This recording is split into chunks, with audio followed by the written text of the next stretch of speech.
కలుగుగాక. చిన్న ప్రార్థన చేసుకుందాం. మహాపరిశుద్ధుడా, మహోన్నతుడా, సర్వోన్నతుడా, సర్వశక్తిమంతుడా, ఈ పాదాలకు లెక్కలేని వందనాలు స్వామి. అయ్యా, నీ నామాన్ని ఉచ్చరించుటకు కానీ, నీ సన్నిధిలో నిలబడ్డానికి కానీ, ప్రకటించుటకు కానీ ఏ యోగ్యత లేని వాడని స్వామి. సిలువ చాటును మరుగుపరచండి, జీవము గల మాటలను అనుగ్రహించమని యేసు పరిశుద్ధ నామమున ఈ ప్రార్థన అడిగి వేడుకొనుచున్నాము తండ్రి, ఆమేన్. అమ్మ 117వ కీర్తన.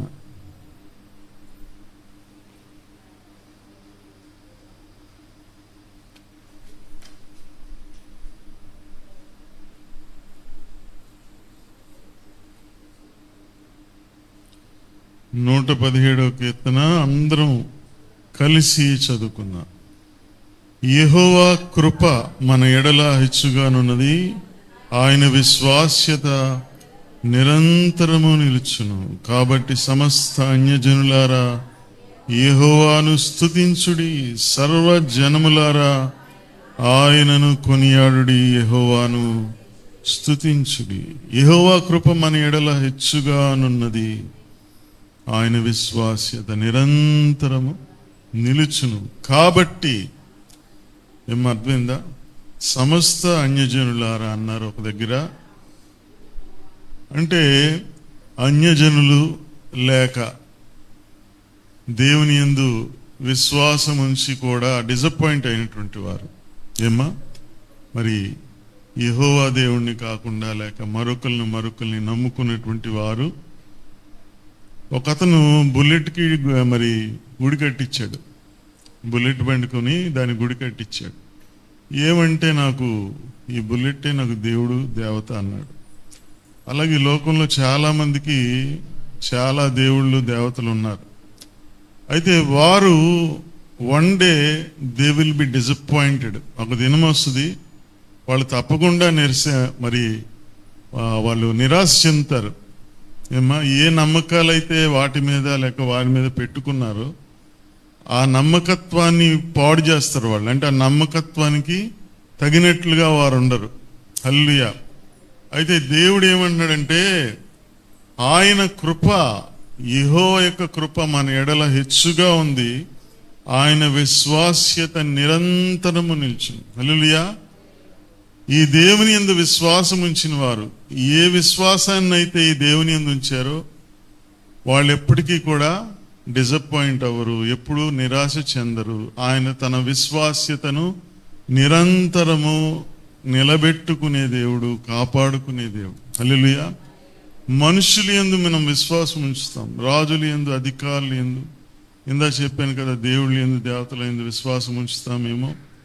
వాళ్ళు వారి విశ్వాస్యతను కాపాడుకోలేరేమో, నిలబెట్టుకోలేరేమో. కానీ యెహోవా దేవుడు లేక తండ్రి కుమార పరిశుద్ధాత్మ దేవుడు మాట్లాడే దేవుడు, మాటనిచ్చే దేవుడు.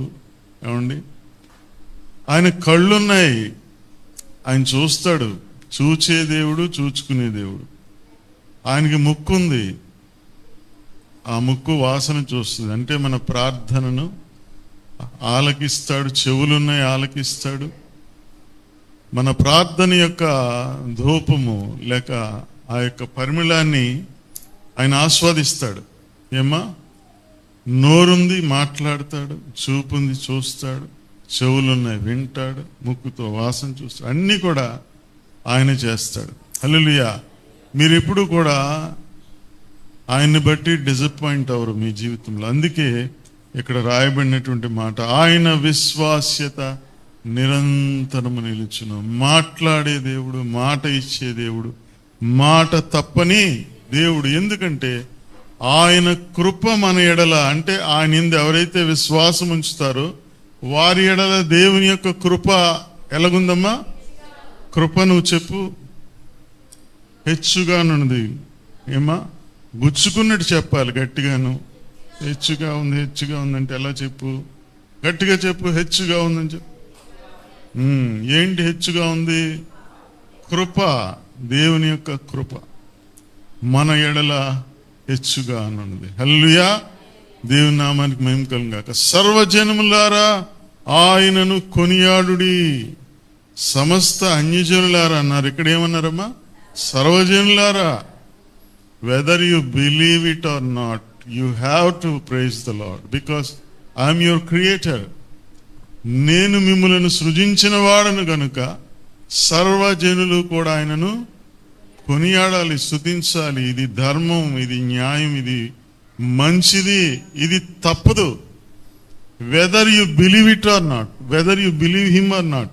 నువ్వు ఆయన ఎందుకు విశ్వాసం ఉంచవచ్చు, విశ్వాసం ఉంచకపోవచ్చు, కానీ తప్పదు. ఎందుకంటే సృష్టికర్తని నేను, నా బిడ్డలు మీరందరూ కూడా అని దేవాది దేవుడు చెప్తున్నాడు. అందువల్ల స్తుతించడము, దేవునికి కృతజ్ఞతలు చెల్లించడము మన విధి. ఇది కరెక్ట్, ఇది న్యాయము, ఇది మనకి మంచిది, మేలు చేస్తున్న సత్యాన్ని మనం తెలుసుకోవాలి. అందుకే ఏం చేస్తున్నామా? ప్రార్థనలు ఎన్నో చేశాము, కొన్ని కార్యాలు మధ్యలోనే జరిగిపోయాయి. ఏమ్మా? కొన్ని కార్యాలు ఇంకా జరగవలసినవి ఉన్నాయి. అయితే జరిగిన వాటి బట్టి, జరగబోతున్న వాటిని బట్టి, జరుగుతున్న వాటిని బట్టి, అన్నిటిని బట్టి కూడా మనం ఏం చేయాలా? కృతజ్ఞతాస్తుతులు చెల్లించాలి. జరగబోయే వాటికి అయితే పర్వాలేదు, అది ఎందుకు పాస్టర్ గారు, జరుగుతున్న వాటికి ఎందుకు, పూర్తిగా జరగనివ్వండి, అప్పుడే ఇస్తామంటే అందులోని విశ్వాసం లేదనమాట. ఏం అర్థమైందా? అందులో విశ్వాసం లేదు. అందువల్ల మనం ఏంటి? విశ్వాసంతో కృతజ్ఞతలు దేవునికి చెల్లించడానికి ఈ దినం ఇక్కడ కూడుకున్నాము. అలాంటివేమీ లేకుండా హృదయంలో చూసుకోవాలి. ఆదికాండము 3వ అధ్యాయం. ఆదాము అవ్వలకి 2 బిడ్డలు కలిగారు. వారి పేరేంట్లమ్మా? అమ్మ చెప్పాలి. కయీను, హేబేలు. కయీన్ అంటే ఏదో కయ్యాలాడేవాళ్ళగా అనిపిస్తుంది నాకు పేరు, మరి ఏం అర్థం కాదు. సరే, తర్వాత చూడండి 2వ వచనం. ఆమె అతని తమ్ముడకు హేబేలును కని. హేబేలు గొర్రెల కాపరి, కయీను భూమిని సేద్యపరిచేవాడు. హేబేలు ఏం చేస్తాడమ్మా? గొర్రెలు కాసుకునేటువంటి వాడు, కాపరి. ఏమండి? ఈ కాపరి యేసుక్రీస్తు వారికి గుర్తుగా, సాదృశ్యంగా ఉన్నాడు హేబేలు. ఏమండి? కయీను భూమిని సేద్యపరిచేటువంటి వాడు. ఇతడు లోకానికి గుర్తుగా, సాదృశ్యంగా ఉన్నాడు. అయితే ఏం జరిగింది? కొంతకాలం అయిన తర్వాత అంట కయీను పొలం పంటలో కొంత యెహోవాకు అర్పణగా తెచ్చాడంట. హేబేలు కూడా తన మందలో తొలిచూలు పుట్టిన వాటిలో క్రొవ్విన వాటిని కొన్ని తెచ్చాడంట. యెహోవా హేబేలును అతని అర్పణను లక్ష్య పెట్టాడంట, కయీనును అతని అర్పణను ఆయన లక్ష్య పెట్టలేదు. కాబట్టి కయీనుకు మిక్కిలి కోపం వచ్చి అతడు తన ముఖము చిన్నబుచ్చుకున్నాడు. చివరికి తమ్ముడిని ఏం చేశాడమ్మా? చంపేశాడు. హల్లెలూయా. కయీను దేవుని బిడ్డలకు, యేసుక్రీస్తు వారికి, ఆయన ప్రవక్తలకు, ఆయన కాపరులకు గుర్తుగా ఉన్నాడు. ఎవరమ్మా? హేబేలు. కయీను ఎవరికి గుర్తుగా ఉన్నాడమ్మా? అన్నా కైపలు, ఏమండి, ఇస్కరియోతు యూదా, ఇలాంటి వారందరికీ గుర్తుగా ఉన్నాడు. అంతే కదా, తోటి సహోదరుని చంపేయడం. ఏమ్మా? ఈ అన్న కైపుల స్వభావము అలాంటిది. ఆ దినాల్లో మనం అవన్నీ చదువుకున్నాము. వారి స్వభావం ఎలాగుందో ఒకసారి చూద్దాము. ఈ హేబేలు వంటి స్వభావము ఎవరికి ఉందో, ఎలాగుందో చూద్దాం. మత్తయి సువార్త ఆఖరి అధ్యాయం. సరే, మనం పునరుద్ధానం గురించి చదువుకున్నాం. విశ్రాంతి దినాన్ని మరి మగ్దలేని మరియా సమాధి దగ్గరికి రావడం, కొంతమంది స్త్రీలు రావడం, వాళ్ళు వెళ్ళి దేవుని దూత వారికి కనబడి మాట్లాడడం, తర్వాత ప్రభువు ప్రత్యక్షంగా కనబడడం, మాట్లాడడం, ఆ తర్వాత వీళ్ళు వెళ్ళి శిష్యులకు సువార్త చెప్పడం, అన్నీ మనం గత దినం చదువుకున్నాం. ఏమ్మా? 28వ అధ్యాయం 11వ వచనం నుంచి చూద్దాం. వారు వెళ్ళుచుండగా కావలి వాళ్ళు కొందరు పట్టణంలోకి వచ్చారంట. జరిగిన సంగతులన్నీ ప్రధాన యాజకులతో చెప్పిరి. ప్రధాన యాజకులుగా చలామణి అవుతున్నటువంటి వారు ఎవరు ఆ దినాల్లో? అన్న, కైప. యూదా సంగతి అయిపోయింది. ఏమా? అంటే కయీను వంటి స్వభావం అన్నటువంటి వారి గురించి మనం మాట్లాడుకున్నాం. యేసుక్రీస్తు వారు గొర్రెల కాపరిగా, గొర్రెగా చనిపోయారు. ఏం అర్థమైందా? శిష్యులు గొర్రెల్లాగా చెదిరిపోయారు. మరలా శిష్యులకు సువార్త ప్రకటింపండి. ఈ సంగతులన్నీ సమాధి నుంచి ఆయన లేచాడు అన్నట్టు విషయాలు ఇవన్నీ కూడా వచ్చి అక్కడ ఉన్నటువంటి కావలి వారు ఉన్నారు కదమ్మా, వాళ్ళు ఏమేరు పడిపోయారు కదా, పడిపోయి మళ్ళీ లేచారు. లేచి ఈ సంగతులన్నీ తెలుసుకుని వెళ్ళి ప్రధాన యాజకులకు చెప్పారు. ఇప్పుడు ఏమవుతుంది వీళ్ళకి చెప్పండి? గొంతులో అమ్మా చెప్పాలి మీరు, పచ్చి వెలక్కాయ పడినట్లుగా అయ్యింది. హల్లెలూయా. ఇంకా అవి కావలి వారు కూడా చూసి వీళ్ళకే వచ్చి చెప్పినప్పుడు వాళ్ళకి ఏమనిపిస్తుందమ్మా? పుండు మీద నెయ్యి వేసినట్టు ఉంటుందా, కారం జల్లినట్టుగా అయిపోయింది వాళ్ళ పరిస్థితి. ఏమ్మా అయినప్పుడు వాళ్ళు చూడండి ఏమన్నా చూడండి. కాబట్టి పెద్దలతో కూడుకుని ఆలోచన చేశారు. మాయో పోయాలకి మరి వీళ్ళకి అలవాటు కదా. ఆ పెద్దలతో కూడొచ్చి సైనికులకు చాలా ద్రవ్యం ఇచ్చారు. ఒరే నాయనలారా మీ నోర్లు మూసుకుంటారా. వాళ్ళ నోరులు ఎందుకు ఎప్పుడు మూస్తాయమ్మా? కుక్కలు నోర్లు మూస్తాయి, ఎప్పుడు తోకాడిస్తాయి. ఎప్పుడమ్మా? బిస్కెట్లు వేసేయాలి. అలాగే ఇస్కరియోతు యూదాకి బిస్కెట్ వేసినట్టే ఈ సైనికులు కూడా నోరులు ముయ్యండ్రా అని కొంత డబ్బులు ఇచ్చేశారు.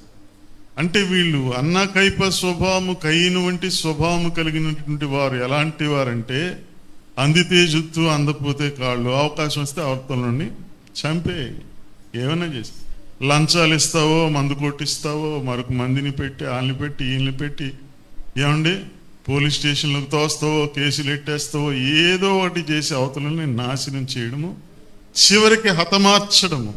హేబెల్ని చంపారు కదా ఏమ్మా, వీరి యొక్క స్వభావం ఇది. హల్లెలూయా. మళ్ళీ వీళ్ళు ఎవరమ్మా? సంఘంలో సమాజంలో పెద్దలు, మతాధికారులు, భక్తులు, ప్రధాన యాజకులు, వీళ్ళందరూ కూడా ఏమండి వాళ్ళు కూడా మినహాయింపు కాదు. అర్థమైందండి? అందువలన వీళ్ళందరూ ఏంటండి? గొర్రె చర్మము కప్పుకున్నటువంటి తోడేళ్ళు వీళ్ళు. హల్లెలూయా. కయ్యను అన్నదమ్ముడే కదా. నీవు బాగలేదు, నీ మనసు బాగలేదు, నువ్వు ఇచ్చేటువంటి అర్పణ అందుకే అంగీకరించబడలేదు, నువ్వు అంగీకరించబడలేదు. తమ్ముడేటి చేశాడు మధ్యలో? అసూయ, ద్వేషము, పగ, ప్రతీకారం, నేను నాది నేనే ఉండాలి. హల్లెలూయా. ఈ స్వభావము తనలో ఉంది. అయితే సరే, తర్వాత ఏమని చూడండి, ద్రవ్యం ఇచ్చారు. మీరు నిద్రపోతుండగా అతని శిష్యులు రాత్రి వేళ వచ్చి అతన్ని ఎత్తుకుపోయారని మీరు చెప్పండి. ఇది అధిపతి చెవిని పడిన యెడల మేము అతని సమ్మతిపరిచి మీకేమీ తొందర కలగకుండా చేతుమని చెప్పారు. అప్పుడు వారు ఆ ద్రవ్యం తీసుకొని తమకు బోధింపబడిన ప్రకారం చేసిరి. ఆ మాట యూదులలో వ్యాపించి నేటి వరకు ప్రసిద్ధమై ఉన్నది. హల్లెలూయా. ఇప్పుడు వరకు ఉన్నదాన్ని కప్పేసి ఏమన్నారమ్మా? శిష్యులు ఎత్తుకుపోయారని చెప్పండి రా బాబు అందరికీ. ఒకవేళ అధికారికి ఏమన్నా విషయాలు తెలిస్తే ఏం చెప్పాలమ్మా? ఏం చెప్పాలి?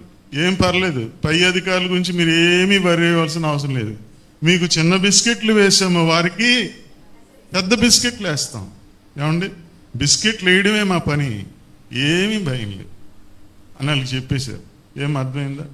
అంటే వీళ్ళు ఎలాగున్నారంటే జీవాధిపతి అయినటువంటి దేవాది దేవుని యొక్క కార్యాలను కూడా మూసేసేటువంటి, బిస్కెట్లు కొరకు ఎదురు చూసి అంగలార్చి వాటి కొరకు ఎదురు చూసే ఊర కుక్కలు ఇవి. ఏంటమ్మివి? ఊర కుక్కలు. ఆ కుక్కల్ని పెంచి పోషించేది ఎవరు? ప్రధాన యాజకులు, మత పెద్దలు, వీళ్ళందరూ కూడా. వాళ్ళు ఎవరమ్మా? గొర్రె చర్మము కప్పుకున్న తోడేళ్ళు. చాలా ప్రమాదకరమైనటువంటి వారు. వారు చెప్పుదురే గాని చేయరు. హల్లెలూయా. అందువల్ల కయ్యను వంటి స్వభావం వారిలో ఉంది. బయటికి ఎలా కనబడుతున్నారమ్మా? హేబేల్లా కనబడుతున్నారు బయటికి వీళ్ళు. ఆ దినాల్లో ఇలాంటి వారు కూడా ఉన్నారు. హల్లెలూయా. అందువల్ల చాలా జాగ్రత్తగా ఉండాలి. సరే, యూదుల్లోని ఇప్పటికి నేటి వరకు అంటే ఇప్పటి వరకు యూదులు ఏం నమ్ముతారు? యేసుక్రీస్తు వారిని శిష్యులు ఎత్తుకుపోయి ప్రచారం చేశారు, ఆయన ఏదో లేచాడని. ఆయన దేవుడేమీ కాదు, ఆయన మామూలుగా ఓ ప్రవక్త అని చాలా మంది ఇప్పటికీ నమ్ముతారు. మీకు తెలుసులేదు? ఇంత ప్రపంచం అంతా కూడా క్రిస్టియానిటీ గురించి తెలుసుకొని యేసుక్రీస్తు వారిని నమ్మి ఆయన మరణించి తిరిగి లేచిన దేవుడని నమ్ముతూ ఉంటే ఇప్పటికీ కొందరు అక్కడ ఉన్నటువంటి వారు, లోకల్గా ఉన్నటువంటి వారు ఏమి నమ్ముతారంటే శిష్యులే వారిని ఎత్తుకుపోయారు అని నమ్ముతారు. హల్లెలూయా. అంతేకాకుండా యేసుక్రీస్తు వారి గురించి మరి ఒక మాట అన్నారు కదా, వాళ్ళు వచ్చి ఆ వంచకుడు అన్నారు. వంచన, మోసగాడు అంటున్నారు యేసుక్రీస్తు వారిని. ఎవరి దగ్గరికి వచ్చి? పిలాతు దగ్గరికి వచ్చి భద్రం చేయండి అని చెప్పినటువంటి వారే ఏమా శిష్యుల్ని కూడా ఏమంటున్నారు? అతను వంచకుడే, వీళ్ళు వంచకులే, వీళ్ళందరూ కలిపి మోసం చేస్తున్నారు ప్రజలు. నిజానికి మోసం చేసేది ఎవరు? గొర్రె చర్మము కప్పుకున్న తోడేళ్ళు. హల్లెలూయా. నీవు సత్క్రియ చేసిన ఎడల తల ఎత్తుకొనవా అని అంటున్నాడు దేవుడు కయీనుని. సత్క్రియ చేయలేదు, దుష్క్రియ చేశాడు. వాని క్రియలు వాని వెంట వచ్చును. హల్లెలూయా. ఇక్కడేదో జనాల్ని నమ్మించేసాము, ఇక్కడేదో బిస్కెట్లు పడేసాము, మనం పెద్దోళ్ళం అయిపోయాము, పదవులు మనం కాపాడుకున్నాము, మనం చేసే పనికి మాలినన్ని పనులు చేసేసాము, డబ్బులు సంపాదించుకున్నాం, మనుషుల్ని పీక నొక్కి చంపేసాము, నోర్లు మూసేసామని వాళ్ళు అనుకోవచ్చు. కానీ ఈ క్రియలే ఎక్కడికి వస్తాయమ్మా? దేవుని తీర్పులోనికి వస్తే ఒక దినం. అదేవిధంగా ప్రభువారు చేసిన క్రియలు, శిష్యులు చేసిన క్రియలు కూడా దేవుని దానికి వస్తాయి. అవి మంచి క్రియలు అయితే దేవుని రాజ్య వారసులు అవుతారు. అవి చెడ్డ క్రియలు అయితే ఎక్కడికి వెళ్తారమ్మా? నరకానికి వెళ్ళిపోతారు. అక్కడ అగ్ని ఆరదు, పురుగు చావు. హల్లెలూయా. సరే, ఈ కయీను వంటి స్వభావము మనలో ఉండకూడదు. మనము మన అర్పణ దేవుడు అంగీకరించేలా మన జీవితాలు ఉండాలి. ఈ దినము కృతజ్ఞతలు చెల్లిస్తామంటే ఈ లక్షణాలు మనలో ఉండాలి. ఇంకా ఏ లక్షణాలు ఉండాలో చూద్దాం. 11 మంది శిష్యులు యేసుకుని తాము నిర్ణయించినటువంటి గల్లీకొండకు వెళ్ళారు. వారు ఆయన చూసి మొక్కిరి గాని కొందరు సందేహించిరి. హల్లెలూయా. కొంతమంది మొక్కారంట, గల్లీకొండ దగ్గరికి వెళ్ళారు. కొంతమంది ఏం చేశారమ్మా? సందేహించారు. ఈ దినము మనము దేవుని యందు పూర్తి విశ్వాసం ఉంచి ప్రార్థించేవారిగా, మొక్కేవారిగా ఉన్నామా? సందేహించేవారిగా ఉన్నామా? ఏమర్థమైందా? ఈ 40 దినాలు మనం నేర్చుకోవాల్సింది ఏంటమ్మా? విశ్వాసము. సందేహం అనేది ఇంక ఉండకూడదు. సందేహం ఎలా, సంశయం ఏది ఎలా అని పాశ్రం గారు పాడారు, మీరు విన్నారా? పాశ్రం గారు ఎన్నో మాట చెప్పారమ్మా. మొదటి మాట చెప్పింది ఆ పాట పాడారు. ఎందుకంటే సందేహమేలా, సంశయం ఏలా. మరి తినేం చేశాడమ్మా? డౌట్ థామస్ ఏం చేశాడు? సందేహపడ్డాడు. హల్లెలూయా. అలా సందేహపడినటువంటి ప్రార్థనలు కానీ, ఎందుకంటే ఇక్కడ చూడండి, యేసుక్రీస్తు మాట చెప్తున్నారు. యేసు వారి యొద్దకు వచ్చి పరలోకమందును భూమి మీదను నాకు సర్వాధికారము ఇయ్యబడి ఉన్నది. హల్లెలూయా. గట్టిగా చప్పట్లు కొట్టి దేవుని మహింపడతాం. మొట్టమొదట మీరు ప్రార్థన చేసేటప్పుడు మీరు విశ్వాసం ఉంచవలసిన విషయం ఏంటంటే, నా యేసయ్యకు భూమి మీదను పరలోకమందును సర్వాధికారము ఆయన కలిగి ఉన్నాడు, లేక తండ్రి అయినటువంటి దేవుడు ఆయనకి ఇచ్చాడని మీరు నమ్మాలి. ఫస్ట్ ఆఫ్ ఆల్ ఇంక సమస్య ఏముంది చెప్పండి? ఏ ప్రార్థన చేసినా అది దేవుడు ఇచ్చేస్తాడు కదా, ఇంక సర్వాధికారం ఉంది కదా. ఈ విషయాన్ని మీరు నమ్మాలి. ఎప్పుడైతే సందేహపడకుండా మీ ప్రార్థనలు చేస్తారో, అది దేవుని చిత్తములో మనం ప్రార్థన చేస్తే తప్పకుండా అవన్నీ కూడా మీకు అనుగ్రహింపబడతాయి. అందుకే ప్రభువారు అన్నారు, అడుగుడి మీకు ఇయ్యబడును, వెదకుడి మీకు దొరుకును, తట్టుడి మీకు తీయబడును. ఏమ్మా, ఇంతమంది ఉన్నారు, మగ్దలేని మరీకి ఎందుకు కనబడాలి యేసయ్యా? ఆమె అడుగుతుంది, వెతుకుతుంది, ప్రయాసపడుతుంది, దేవుని హృదయాల్ని తట్టిందాను. హల్లెలూయా. ఆ తలుపులు తెరవబడ్డాయి, ప్రభువారు తానే వచ్చేసారు ఆమె. హల్లెలూయా. ఆ తర్వాత చూడండి,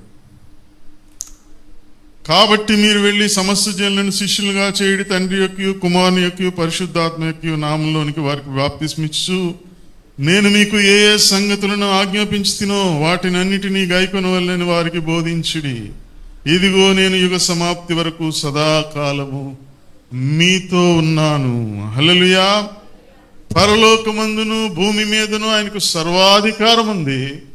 అంతేకాకుండా ప్రభువు మిమ్ములను ఒంటరిగా విడిచిపెట్టకుండా ఆయన మీతో సదాకాలము మీతో తోడై ఉంటాడు. హల్లెలూయా. ఈ విషయంలో మీరు సందేహపడితే ఏ ప్రయోజనం లేదు. ఎన్ని ప్రార్థనలు చేసినా ప్రయోజనం లేదు. అందుకే సందేహింపకుండా మనం ఏం చేయాలమ్మా, లోబడి ఆయనకు మొక్కి ప్రార్థనలు చేసినప్పుడు ఆ ప్రార్థనలు తప్పకుండా ప్రభు వింటాడు. ప్రతి విషయం కూడా ఆయన ఆధీనంలో ఉంది కనుక చావైనా సరే, భర్త అయినా కుట్టుకైనా సరే ఎవరి ఆధీనంలో ఉందమ్మా? దేవుడి చిత్తంలో ఉంది. హల్లెలూయా. 400 సంవత్సరాలు బానిసత్వంలో మగ్గిపోయినటువంటి వారిని బయటకు ఎలాగున దేవుడు తీసుకొచ్చాడో, 4 దినాలు కుళ్ళు పట్టిన శవమైనటువంటి లాజర్ను కూడా ఆయన బయటికి తీసుకురాగలడు. హల్లెలూయా. గట్టిగా చప్పట్లు కొట్టి దేవుడిని. ఈ విశ్వాసము మనకున్నప్పుడు మనలను బలమైన పనిముట్లుగా, యోగ్యమైన పాత్రలుగా, సాక్షులుగా, సాధనాలుగా దేవుడు వాడుకుంటాడు. హల్లెలూయా. అప్పుడు మీ దృష్టి ఎలాగుంటుందంటే, చూడండి కొలస్సీలకు రాసినటువంటి పత్రిక. అమ్మ, నేను కొంచెం సమయం తీసుకుంటున్నాను, ఈ దినము కొంచెము సర్దుకోవాల్సిన అవసరం ఉంది. హల్లెలూయా. కొలస్సీలకు రాసినటువంటి పత్రిక కొద్ది సమయమే, ఎందుకంటే దేవుడు చెప్పని చెప్పినటువంటి మాటలు అసలు నిన్నటి దినమే చెప్పాలి, కానీ నేను సమయం లేక చెప్పలేకపోయాను. చూడండి 3వ అధ్యాయం, కొలస్సీలకు రాసినటువంటి పత్రిక 3వ అధ్యాయం. మీరు క్రీస్తుతో కూడా లేపబడిన వారైతే పైనున్న వాటిని వెదకుడి. హల్లెలూయా. అమ్మ, పైనున్న వాటిని వెదకుడి అని ఉందా? ఏముందమ్మా? పైనున్న వాటినే వెదకుడి. హల్లెలూయా. గట్టిగా చప్పట్లు కొట్టి దేవుడు మేము. హల్లెలూయా. క్రీస్తునందు ఎవరైతే విశ్వాసం ఉంచుతారో భూమి మీదను పరలోకమందున ఆయనకి సర్వాధికారము కలదని ఎవరైతే సందేహింపకుండా ఆయనను అడిగి వెదకి తట్టి పొందుకోవాలని ఆశపడుతూ ఉంటారో వారు భూ సంబంధమైన వాటి యందు మనస్సు ఉంచరు, వాటిని వెదకరు. హల్లెలూయా. ఎందుకంటే నేను దేవుని తట్టు చూస్తున్నాను కనుక ఏమి కావాలో ఆయన నాకు ఇచ్చేస్తాడు. ఆయన నేను దాని గురించి బాధపడాల్సిన అవసరమే లేదు. ఏమి తిందాం, ఏం తాగు, ఏం ధరించుకుందాం, ఇవన్నీ ప్రభు ఇచ్చేస్తారు అంతే. ఏం అర్థమైందా? వీళ్ళ దృష్టి అంతా ఎక్కడ ఉంటుందమ్మా?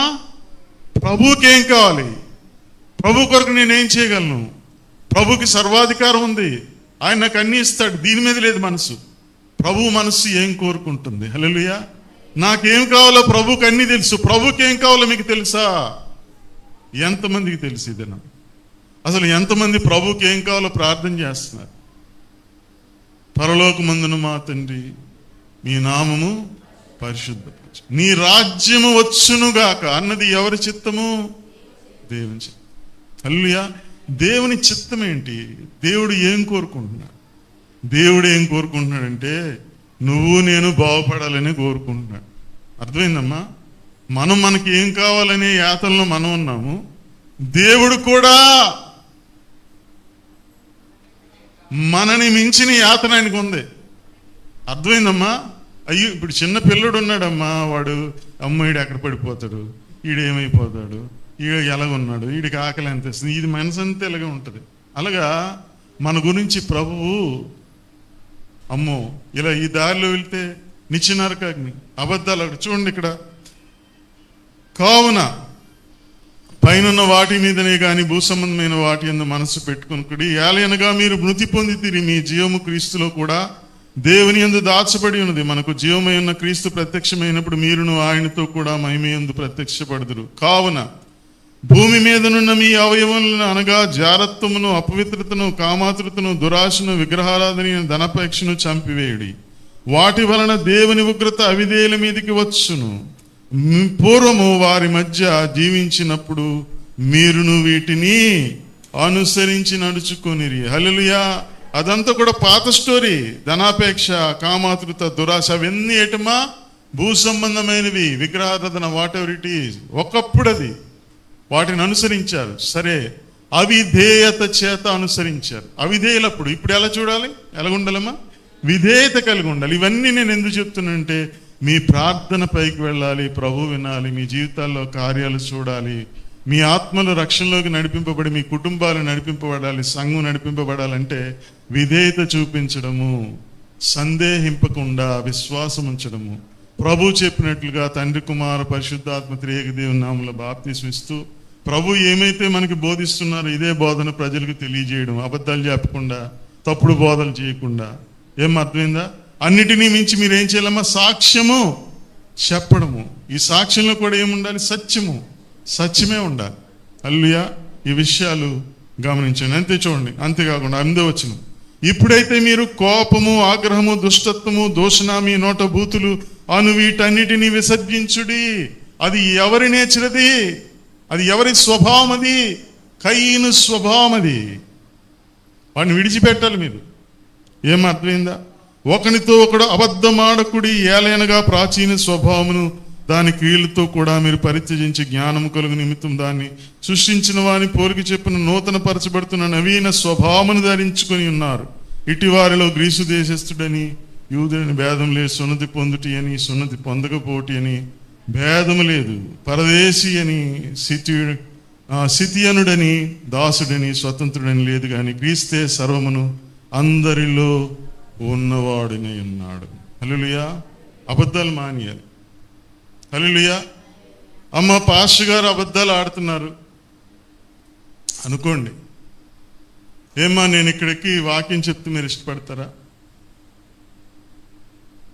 ఇష్టపడరు. కానీ నేను అబద్ధాలు ఆడుతుంది నాకే తెలుసు అనుకోండి, అప్పుడు ఇష్టపడతారు, పర్వాలేదు. పాస్టర్ గారు తాగుతున్నారు,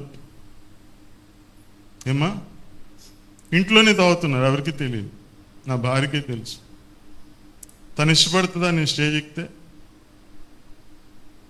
ఇష్టపడుతుందో చెప్పండి. ఇష్టపడు. మీకు తెలియదు కనుక మీరు ఇష్టపడతారు. పాస్టర్ గారు తాగేసి రోడ్ల మీద పడిపోతున్నారు, మీరు ఇష్టపడతారా నేను స్టేజ్ ఎక్కితే? ఏం అర్థమైందా? ఇది లోన జరిగే విషయం. ఈ అబద్ధాలు కానీ చిన్న చిన్నవన్నీ అదేటమ్మా బయట పడిపోతే ఏంటి? అందరికీ తెలుస్తుంది బయట. హల్లెలూయా. వాళ్ళని కానీ లేకపోతే నన్ను కానీ పాస్టర్ కానీ అలాంటి వాళ్ళని తీసుకొచ్చి మన స్టేజ్కి ఎక్కించలేము. ఎందుకంటే మీరు బజార్లోని ప్రభు యొక్క నామానికి దూషణకరంగాను అవమానకరంగా బజార్లో పడిపోయారు మీరు. ఇంట్లో జరిగితే వేరు, ఇంక ప్రభువుకి సాక్ష్యం ఏముంది? హల్లెలూయా. అందువల్ల గమనించాలి, అందరూ చక్కగా ఉండాలి, అందరూ కూడా వాడబడాలి దేవుని కొరకని మా ఉద్దేశం. కానీ బయట మన సాక్ష్యం లేకుండా ఇక్కడ స్టేజ్ ఎక్కితే పాస్టర్ని అయినా నన్నే వదలరు మీరు. ఏమన్నా నన్ను వదులుతారు చెప్పండి? అసలు చర్చికే రారు కదా. పైపెచ్చి నాకు ఒక బిరుదు ఇస్తారు, తాగుబోతు పాస్టర్ గారు అంట. ఏమంటారమ్మా? తాగుబోతు పాస్టర్ గారు. ఏది సాక్ష్యం? ఏది? హల్లెలూయా. ఏదో చిన్న అబద్ధాలు ఆడాను, చిన్న మోసం చేశాను, అది పోనీది ఇంట్లోని తెలుస్తుంది. బయట కూడా పెద్ద పెద్ద అబద్ధాలు ఆడి మోసాలు చేస్తే అందరికీ తెలుస్తుంది. ఇక్కడ ఎక్కే అర్హత లేదు. అందువల్ల మన స్వభావం మార్చుకోవాలి. ఈ 40 దినాలు కూడా లోబడ్డము, సందేహింపకుండా. అంతేకాకుండా నేను మారతాను, కనీసం తగ్గించుకోవాలి మనం. ఏం అర్థమైందా? నేను తప్పు చేస్తున్నాను కనుక తగ్గించుకుని ప్రభువా నన్ను మార్చు అంటే పరలోకమందును భూమి మీదను సర్వాధికారం ఆయనకు ఉంది కదా. ఆయన మారు మనసు ఇవ్వలేడమ్మా. పశ్చాత్తాపడినప్పుడు, దుఃఖపడినప్పుడు, చేస్తున్న పనిని బట్టి సిగ్గుపడి పశ్చాత్తాపడి ప్రభువా నేను చెయ్యొద్దు అనుకుంటున్నాను కానీ చేస్తున్నాను, అయ్యా నన్ను మార్చయ్యా అంటే ప్రభు మార్చండి. విశ్వాసం అంటే ఇవ్వడండి. ఈ నేచర్ ఉండాలి. హల్లెలూయా. అందువల్ల నేను ఏదో ఇక్కడ చెప్పగానే పాస్టర్ గారు అలాగనేస్తున్నారు, ఇలాగనేస్తున్నారు, మేము చర్చి మొహం చూడం, మేము చర్చికి రాము. What is this? వంకాయ పులుసు. హల్లెలూయా. మేము కూడా ఒకప్పుడు ప్రాచీన స్వభావం కలిగినటువంటి వారమే అందరం. మనం ఏమేమమ్మా, మన స్థితి బాగలేదు, మన పరిస్థితి బాగలేదు, జీవితం బాగలేదు, ఎక్కడో దుఃఖం ఉంది, ఎక్కడో వెళుతుందని మార్చుకున్నాం. ముందు మారడానికి మనస్సు ఉండాలి. హల్లెలూయా. నాకు ఇలాగే ఉంది, సుఖంగా ఉందంటే దాన్ని ఏం చేయాలి? నేను చెప్పొద్దా? ఇక్కడ ఏమీని మాట్లాడద్దా? చెప్పండి. మీరు మాట్లాడద్దా? అమ్మ అబద్ధం ఆడద్దని చెప్తున్నాను లేదా? అలాగే అన్నీ చెప్తాను. గుట్కగా అయ్యకండి బాబు అని చెప్తాను, సమాధానంగా ఉండండి బాబు అని చెప్తాను, తాగద్దు బాబు అని చెప్తున్నాను. ఏం అర్థమైందా? అందువల్ల అర్థం చేసుకోవాలి అందరూ కూడా. బయట కనబడుతుంది, లోన్ జరిగితే ఆవిడకి తెలియదు, ఆవిడ అనేవాడేం లేదు. తర్వాత బయట అందరికీ తెలిసాక వాళ్ళని తీసుకొచ్చి మేము స్టేజ్ ఎక్కించలేము. నన్నే మీరు ఎక్కించరు, నడిమే తను తోసేస్తారు. కరెక్ట్ చెప్పండి. పాస్టర్ తాగి ఇక్కడ నిలబడి మాట్లాడితే ఏం చేస్తారండి? ఇష్టపడతారా ప్రజలు? కొడతారు. హల్లెలూయా. అందువలన జాగ్రత్త ఉన్నాం, మారు మనసు పొందుదాం, మారాలి అనేటువంటి ఉద్దేశాన్ని కలిగి ఉన్నాం. అలా ఉన్నవారి కోసం మనం ఏం చేయాలమ్మా? కన్నీరు కాచండి, ప్రార్థన చేయండి, ప్రభు తప్పకుండా మారుస్తారు. మారాలనేటువంటి ఉద్దేశాలు కూడా వారికి కలిగేలాగున దేవుడు చేస్తాడు. హల్లెలూయా. నేను తాగుడొక్కటే పాపం అని నేను చెప్పటంలా, కైనీలు వేయడం ఒక్కటే పాపం అని చెప్పట్లా, అన్నీ పాపమే. ఏమో 10 ఆజ్ఞల్లో ఏది గొప్ప పాపం చెప్పండి? అన్నీ పాపమే. చిన్న అబద్ధం కూడా పాపమే. అయితే చూసుకోవాలా, జాగ్రత్త చేసుకోవాలా. సంఘాన్ని నడిపించేవారు ముందు కరెక్ట్గా కనబడాలి, ఉండాలి. హల్లెలూయా. ఇక్కడ కోయిర్లో బిడ్డలు కానీ, వీళ్ళు కానీ, నేను కానీ, ప్రేమ కానీ అందరం కూడా ఖచ్చితంగా ఉండాలి. ఉండాలంతే, ఇంకా వేరే మాట లేదు. హల్లెలూయా. ఎందుకంటే అక్కడ ఉండకపోతే ఖచ్చితంగా ఇక్కడ ఉండడానికి మాకు అర్హత లేదు. హల్లెలూయా. ఒకవేళ ఏమో చిన్న ఉన్న ఏం చేయాలమ్మా? పశ్చాత్తాపడాలి, మారడానికి ప్రయత్నం చెయ్యాలి. పూర్తిగా మేము ఎలాగ ఉంటామంటే మేమేమి చేయలేం. హల్లెలూయా. కొంతమంది ఇంట్లో గొడవలాడి దేవుడి మీద అలుగుతారు, అదేటో చర్చికి రావడం మానేస్తారు. ఇంట్లో గొడవలని ఎక్కడికి ఎందుకు తేడం? హల్లెలూయా. అమ్మ నేను ఇవి చెప్పాలా చెప్పొద్దా? చెప్పండి. చెప్పాలి కదా, విన్నారు కదా, జ్ఞాపకం చేసుకోండి. మనం మన దేవుడు పరిశుద్ధుడు కనుక మనం పరిశుద్ధంగా ఉండాలి, పరిపూర్ణులుగా ఉండాలి. ఏమి చేసినా ప్రేమతోనే ఇక్కడ చేయాలి. మేము ప్రేమతో చేయకపోతే ఏమొద్దమ్మా? అది మాకు మంచిది కాదు. అందరూ ప్రేమించి అందరూ రక్షణలోకి నడిపింపబడాలని 40 దినాలు ప్రయాసపడాలి. హల్లెలూయా. అలాగనే మన కుటుంబాలు మార్చబడి దేవునికి మహిమకరంగా జీవించలాగున దేవుడు కృపను చూపించునుగాక. ఆమేన్.